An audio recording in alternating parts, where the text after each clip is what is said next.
ஓம் சாந்தி. இன்றைய முரளியே 26/3/2026 பார்த்தாதா மதுபன். இனிய குழந்தைகளே, கெட்ட சகவாசத்திலிருந்து விலகி படிப்பின் மீது முழுமையான கவனம் கொடுங்கள். அப்போது எந்த புயலும் வர முடியாது. மற்றபடி மாயாவை குற்றம் சொல்லாதீர்கள். கேள்வி: எந்த ஒரு விஷயத்தில் சதா கவனம் வைத்தால் படகு கரை சேரும்? பதில்: பாபா, நீங்கள் என்ன சொன்னாலும் செய்வேன் என சதா தந்தையின் கட்டளைப்படி நடந்து கொண்டிருந்தால் உங்கள் படகு கரை சேரும். கட்டளைப்படி நடப்பவர்கள் மாயாவின் யுத்தத்திலிருந்து தப்புவார்கள். புத்தியின் பூட்டு திறக்கும். அளவற்ற மகிழ்ச்சி இருக்கும். எந்த தலைகீழ் வேலையும் நடக்காது. பாடல்: உன்னை அடைந்ததால் உலகை அடைந்தேன். ஓம் சாந்தி. அனைத்து சென்டர்களிலும் இருக்கும் இனிமேலும் இனிய குழந்தைகள், பாடலை கேட்டீர்கள். எல்லையற்ற தந்தையிடமிருந்து மீண்டும் 5000 வருடங்களுக்கு முன்பு போலவே நாம் உலகின் ராஜ்யத்தை பெறுகிறோம் என்பது எல்லோருக்கும் தெரியும். ஒவ்வொரு கல்பமும் நாம் பெற்று வருகிறோம். ராஜ்யத்தை பெறுகிறோம், பிறகு இழக்கிறோம். இப்போது நாம் எல்லையற்ற தந்தையின் மடிக்கு வந்திருக்கிறோம். அதாவது அவருக்கு குழந்தையாகி இருக்கிறோம் என்பது குழந்தைகளுக்கு தெரியும். அப்படி உண்மையில் இருக்கிறீர்கள். வீட்டில் இருந்து கொண்டே முயற்சி செய்கிறீர்கள். எல்லையற்ற தந்தையிடமிருந்து உயர்ந்த பதவி பெறுவதற்கு படிப்பு நடந்து கொண்டு இருக்கிறது. ஞானக்கடல் பதித்த பாவனர் அனைவருக்கும் சத்கதி கொடுக்கும் வள்ளல் சிவபாபாவே நமது தந்தையாகவும் இருக்கிறார், டீச்சராகவும் இருக்கிறார், சத்குருவாகவும் இருக்கிறார் என்பது உங்களுக்கு தெரியும். அவரிடமிருந்து நாம் ஆஸ்தி பெறுவதால் நாம் உயர்ந்த பதவி பெறுவதற்கு எவ்வளவு முயற்சி செய்ய வேண்டும். அஞ்ஞான காலத்திலும் பள்ளிக்கூடத்தில் படிக்கும்போது தமது படிப்பிற்கு தக்கபடி நம்பர் வார் மதிப்பெண்களை பெற்று பாஸ் ஆவார்கள். மாயா எங்களுக்கு தடை ஏற்படுத்துகிறது அல்லது புயல் வீசுகிறது என்று அங்கே யாரும் சொல்ல மாட்டார்கள். சரியாக படிப்பதில்லை அல்லது கெட்ட சகவாசத்தில் சிக்கிக்கொள்கிறார்கள்.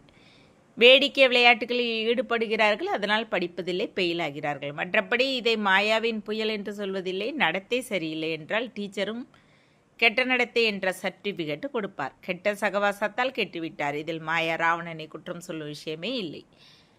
மிக பெரிய நல்ல மனிதர்களின் குழந்தைகளில் சிலர் நல்ல நிலைக்கு உயர்கிறார்கள். சிலர் மது போன்றவற்றை அருந்த ஆரம்பிக்கிறார்கள். கீழான விஷயங்களின் பக்கம் சென்றால் கெட்ட பிள்ளை என்று தந்தையும் சொல்வார். அந்த படிப்பில் அதிக பாடங்கள் இருக்கின்றன. இங்கே ஒரே விதமான படிப்பு இருக்கிறது. அங்கே மனிதர்கள் கற்பிக்கிறார்கள், இங்கே பகவான் கற்பிக்கிறார் என்பது குழந்தைகளுக்கு தெரியும். நாம் நன்றாக படித்தால் உலகின் எஜமானராக முடியும். குழந்தைகள் அதிகம் இருக்கிறார்கள். கெட்ட சகவாசத்திற்கு ஆளாகி சிலரால் படிக்க முடிவது இல்லை. அதை மாயாவின் புயல் என்று ஏன் சொல்ல வேண்டும்? கெட்ட சகவாசத்தால் ஒருவர் படிக்கவில்லை என்றால் அதற்கு மாயா அல்லது டீச்சர் அல்லது தந்தை என்ன செய்ய முடியும்? படிக்க முடியவில்லை என்றால் தன் வீட்டிற்கு போகிறார். இங்கே நாடகப்படி முதலில் பட்டியில் இருக்க வேண்டியிருந்தது. வந்து சரணடைந்தார்கள். ஒருவரை கணவர் அடித்தார், தொல்லை கொடுத்தார். ஒருவருக்கு வைராக்கியம் வந்தது, வீட்டில் இருக்க முடியவில்லை. சிலர் இங்கு வந்த பிறகும் சென்று விட்டார்கள். படிக்க முடியாத போது வேலைக்கு சென்றார்கள் அல்லது திருமணம் செய்து கொண்டார்கள். இது ஒரு சாக்கு. மாயாவின் புயலால் படிக்க முடியவில்லை. கெட்ட சகவாசத்தின் காரணத்தால் இந்த நிலை ஏற்பட்டது. மேலும் தன்னிடம் விகாரம் கடுமையாக இருந்தது என்பதை புரிந்து கொள்ளவில்லை. மாயாவின் புயல் வீசியதால் விழுந்தேன் என்று ஏன் சொல்கிறீர்கள்? இது உங்களை பொறுத்தது. தந்தை, டீச்சர், சத்குருவின் எந்த அறிவுரை கிடைக்கிறதோ அதன்படி நடக்க வேண்டும்.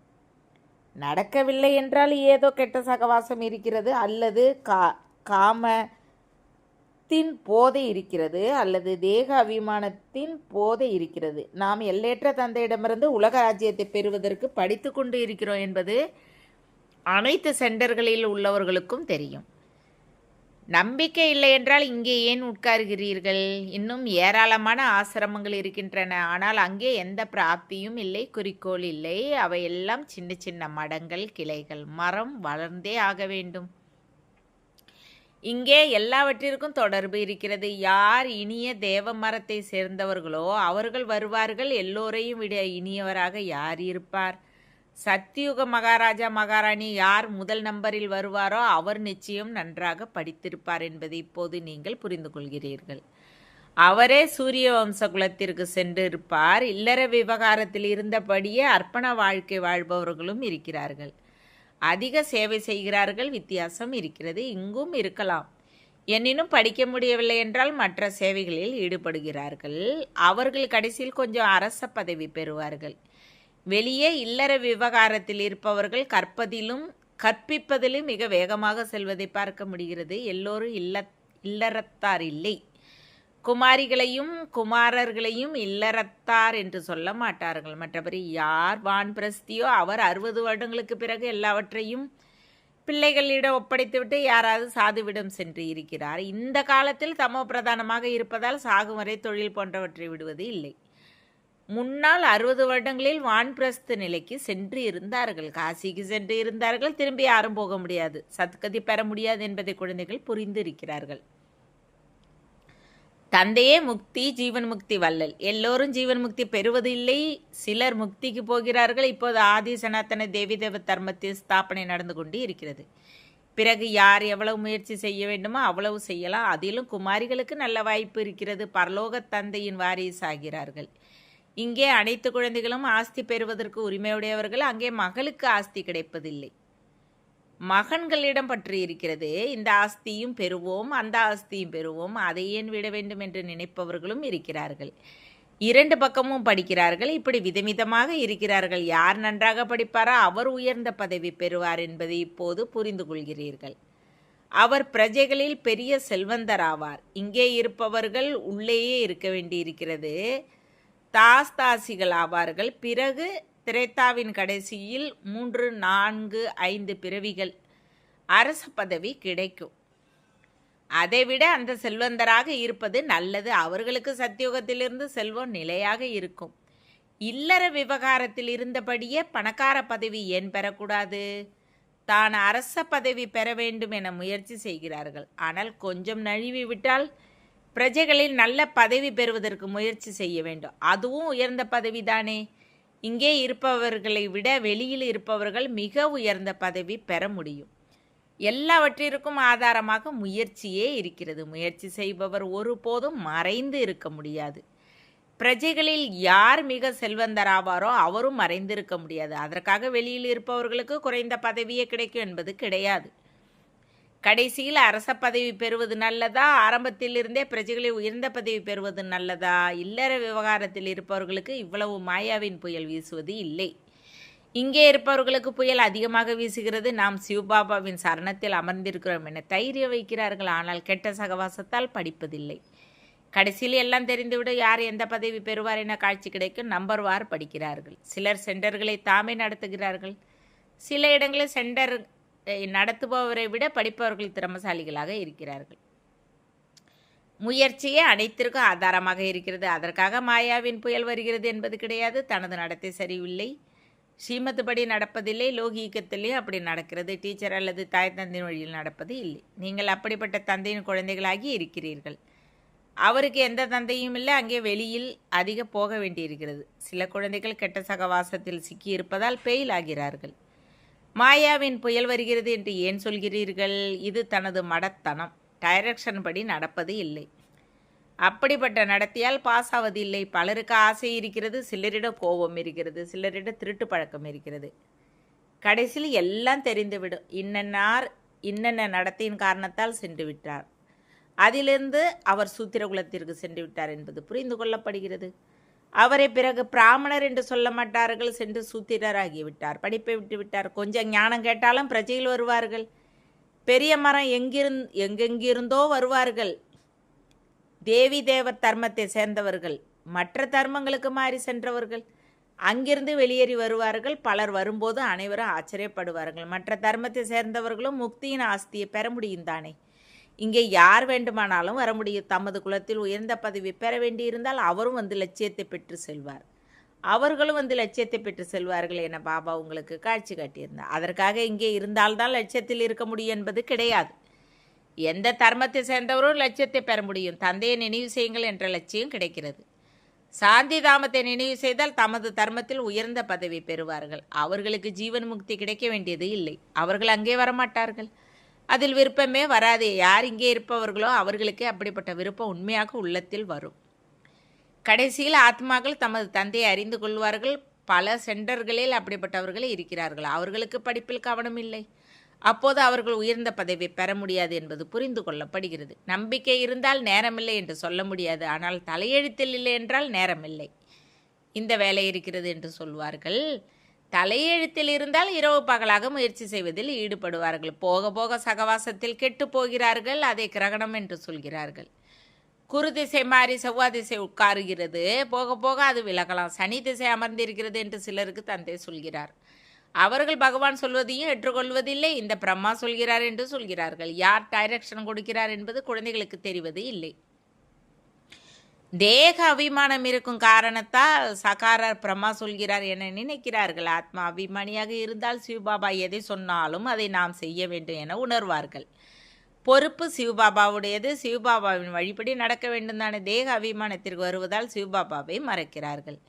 பிறகு சிவபாபா பொறுப்பேற்க முடியாது, அவரது கட்டளையை தலை மீது ஏற்று தாரணை செய்ய வேண்டும். எனினும் யார் புரிய வைக்கிறார் என்பதை புரிந்து கொள்வதில்லை, அதுவும் வேறு யாரும் கட்டளை கொடுப்பது இல்லை. நான் உங்களுக்கு ஸ்ரீமத் கொடுக்கிறேன் என தந்தை மட்டும் சொல்கிறார். ஒன்று, என்னை நினைவு செய்யுங்கள், மற்றும் நான் எந்த ஞானத்தை சொல்கிறேனோ அதை தாரணை செய்யுங்கள் மற்றும் செய்ய வையுங்கள், போதும். இந்த வேலை மட்டும் செய்யுங்கள், நல்லது. பாபா உங்கள் ஆணை, ராஜாவின் முன்னால் யார் இருப்பாரோ அவர் உங்கள் ஆணை என்று சொல்வார். அந்த ராஜாக்கள் ஆணையிடுகிறார்கள், இது சிவபாபாவின் ஆணை. சிவபாபா உங்கள் ஆணை என அடிக்கடி சொல்ல வேண்டும், அப்போது உங்களுக்கு மகிழ்ச்சியும் இருக்கும். சிவபாபா ஆணையிடுகிறார் என்பதை புரிந்து கொள்வார்கள். சிவபாபாவின் நினைவு இருந்தால் புத்தியின் பூட்டு திறக்கும். இந்த பயிற்சி ஏற்பட்டுவிட்டால் படகு கரை சேரும் என சிவபாபா சொல்கிறார். ஆனால் இது கடினம். அடிக்கடி மறந்து விடுகிறீர்கள். மாயா மறக்க வைக்கிறது என்று ஏன் சொல்ல வேண்டும்? நாம் மறந்து விடுகிறோம், அதனால் தலைகீழ் செயல்கள் நடந்து கொண்டிருக்கின்றன. பல பெண்கள் குழந்தைகள் மிக நன்றாக ஞானம் சொல்கிறார்கள், ஆனால் யோகம் இல்லை. அதன் மூலமாக விக்காரமங்கள் அழியும். அப்படி மிக நல்ல நல்ல குழந்தைகள் இருக்கிறார்கள், அவர்களிடம் யோகம் முற்றிலும் இல்லை, யோகத்தில் இருப்பதும் இல்லை. பிறகு பாவங்கள் தேங்கி விடுகின்றன, அதை அனுபவிக்க வேண்டியிருக்கிறது என்பதை நடத்திலிருந்து புரிந்து கொள்ளலாம். இதில் புயல் விஷயமே இல்லை, இது என் தவறு. நான் ஸ்ரீமத்துப்படி நடக்கவில்லை என்பதை புரிந்து கொள்ளுங்கள். ராஜயோகத்தை கற்க நீங்கள் இங்கே வந்திருக்கிறீர்கள், பிரஜா யோகம் கற்பிக்கப்படுவது இல்லை. தாய் தந்தை இருக்கிறார்கள், அவர்களை பின்பற்றினால் நீங்களும் சிம்மாசனதாரி ஆக முடியும். இவர்களுக்கு உறுதி செய்யப்பட்டு இருக்கிறது, இவர்கள் லட்சுமி நாராயணர் ஆகிறார்கள். அதனால் தாய் தந்தையை பின்பற்றுங்கள். மற்ற தர்மத்தவர்கள் தாய் தந்தையை பின்பற்றுவதில்லை, அவர்கள் தந்தையை மட்டுமே ஏற்றுக்கொள்கிறார்கள். இங்கே இருவரும் இருக்கிறார்கள். கடவுள் படைப்பவராக இருக்கிறார், தாயாக இருப்பவருக்கு மறைமுக ரகசியம் இருக்கிறது. தாய் தந்தையை கற்பித்து கொண்டே இருக்கிறார்கள். இப்படி செய்யாதீர்கள், இதை செய்யுங்கள் என்று புரிய வைக்கிறார். டீச்சர் என்ன தண்டனை கொடுத்தாலும் பள்ளிக்கூடத்தில் அனைவருக்கும் முன்னால் கொடுப்பார். எனது மானத்தை வாங்கிவிட்டீர்கள் என குழந்தை மாணவர் ஒன்றும் சொல்லாது தந்தை 5-6 குழந்தைகளின் முன்னால் அடி கொடுப்பார். 5-6 பேர் முன்பாக ஏன் அடித்தீர்கள் என குழந்தை ஒருபோதும் கேட்பதில்லை. இங்கே குழந்தைகளுக்கு அறிவுரை கொடுக்கப்படுகிறது, இருந்தும் அப்படி நடக்க முடியவில்லை என்றால் இல்லற விவகாரத்தில் இருந்தபடி முயற்சி செய்யுங்கள். ஒருவேளை இங்கே இருந்து கொண்டு டிஸ்சர்வீஸ் செய்தால் சம்பாதித்த சிறிதும் அழிந்துவிடும். படிக்க வேண்டாம் என்றால் விட்டுவிடுங்கள், போதும். என்னால் நடக்க முடியவில்லை என்று சொல்லுங்கள். நிந்தனை ஏன் செய்ய வேண்டும்? எண்ணற்ற குழந்தைகள் இருக்கிறார்கள், சிலர் படிக்கிறார்கள், சிலர் விட்டு விடுகிறார்கள். ஒவ்வொருவரும் தனது படிப்பில் மூழ்கி இருக்க வேண்டும். ஒருவர் பிறரிடம் சேவை பெறாதீர்கள் என்று தந்தை சொல்கிறார். எந்த அகங்காரமும் வரக்கூடாது. பிறரிடமிருந்து சேவை பெறுவதும் தேக அகங்காரம். தந்தைக்கு விளக்க வேண்டியிருக்கிறது. இல்லை என்றால் எப்போது நீதிமன்றம் கூடுமோ அப்போது சட்ட நியமங்கள் எங்களுக்கு எப்படி தெரியும் என்று சொல்வீர்கள். அதனால் தந்தை புரிய வைக்கிறார், பிறகு காட்சி கொடுத்து தண்டனை கொடுப்பார். ப்ரூஃப் இல்லாமல் தண்டனை ஒருபோதும் கிடைப்பதில்லை. கல்பம் முன்னர் போல மிக நன்றாகவே புரிய வைக்கிறீர்கள். ஒவ்வொருவர் தலையெழுத்தையும் பார்க்க வேண்டி இருக்கிறது. பலர் சேவை செய்து தங்கள் வாழ்வை வைரம் போல மாற்றுகிறார்கள், சிலர் தங்கள் தலையெழுத்தில் கோடு போடுகிறார்கள். நல்லது. இனிமேலே இனிமையான காணாமல் போய் கண்டெடுக்கப்பட்ட செல்ல குழந்தைகளுக்கு தாய் தந்தை பாப் தாத்தாவை அன்பு நினைவுகள் மற்றும் காலைவனுக்கு ஆன்மீக குழந்தைகளுக்கு ஆன்மீக தந்தை நமஸ்காரம், ஆன்மீக தந்தைக்கு ஆன்மீக குழந்தைகள் அன்பு நினைவுகள் மற்றும் நமஸ்காரம். தாரணைக்கான முக்கிய சாரம் 1. தந்தை டீச்சர் சத்குரு மூலமாக என்ன அறிவுரை கிடைக்கிறதோ அதன்படி நடக்க வேண்டும். மாயாவை குறை சொல்லாமல் தனது குறைகளை சோதித்து அவற்றை நீக்க வேண்டும். 2. அகந்தியை தியாகம் செய்து தனது படிப்பில் மூழ்கி இருக்க வேண்டும். ஒருபோதும் பிறரிடம் சேவை பெறக்கூடாது. கெட்ட சகவாசத்தில் மிக மிக கவனமாக இருக்க வேண்டும். வரதானம். எண்ணங்களின் ஜாடையால் எல்லா செயல்களையும் நடத்தும் சதா ஒளியின் கிரீடதாரி ஆகுக. எந்த குழந்தை சதா லைட்டாக இருப்பாரோ அவரது எண்ணமோ நேரமோ ஒருபோதும் வீணாகாது. என்ன நடக்க வேண்டுமோ அந்த எண்ணம் மட்டுமே எழும். எப்படி சொல்வதால் விஷயத்தை தெளிவாக்குகிறார்களோ அப்படி எண்ணத்தால் எல்லா வேலைகளும் நடக்கும். எப்போது அப்படிப்பட்ட விதியை கடைபிடிப்பார்களோ அப்போது இந்த சாக்கார வதனம் சூட்ச்ம வதனமாக மாறும். அதற்கு அமைதி சக்தியை சேமியுங்கள். ஒளியின் கிரீடதாரியாக இருங்கள். ஸ்லோகன். இந்த துக்கதாமத்தை ஒதுக்குங்கள், அப்போது ஒருபோதும் துக்கத்தின் அலை வர முடியாது. அவ்வியக்த செய்கை. நம்பிக்கை அஸ்திவாரத்தை வலுவாக்கி சதா பயமின்றி கவலையின்றி இருங்க. காரில் பேட்டரியில் சார்ஜ் இல்லை என்றால் அது தானாகவே ஓட முடியாது. அப்போது பிறரை வைத்து கொஞ்சம் தள்ளி விடுவார்கள். அப்படி ஏதாவது ஆத்மாவிடம் உங்களுக்கு நம்பிக்கை இருந்தால், இவரிடமிருந்து உதவி கிடைக்க முடியும் என உணர்ந்தால் அவரிடமிருந்து கொஞ்சம் உதவி பெற்று முன்னேறி செல்ல வேண்டும். பலவீன விஷயங்களை அதிகமாக யோசிக்கக்கூடாது. அப்போது மகிழ்ச்சியோடு முன்னேறி கொண்டு இருப்பீர்கள். ஓம் சாந்தி. தேங்க்ஸ் பாபா.